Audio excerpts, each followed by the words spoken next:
Time to shift gears and chat about commodities. Prathamesh Malia, Senior Research Analyst, Commodities and Currencies at Angel Broking with us.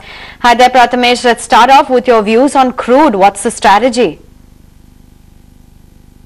Good morning. It is that time of the year again when we see the markets trading dull or possibly on a thinner note on account of Christmas in the Western economies.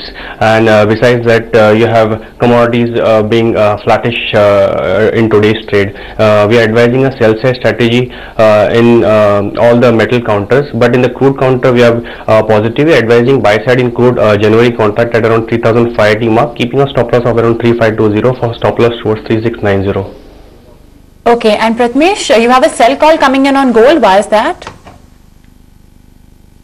For gold, we are advising sell side because there are three to four factors which are in negative for gold. First is low investment demand. We are seeing continuous outflows from SPDR Gold Trust. That's the factor.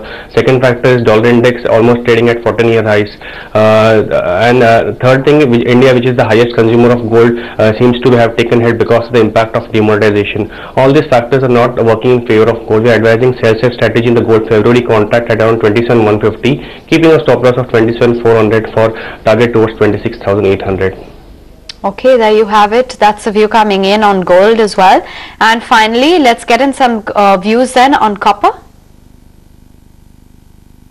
Copper has taken a hit in the past few trading sessions, so we have seen all the base metals being corrected. Copper especially, we have seen a jump of almost 44% in the inventories on the LME since December 8. So that's a high jump taken into consideration. The year end is very near. We are advising a sell side strategy in copper at around 378 mark in February contract, keeping a stop loss of 382 for target towards 370.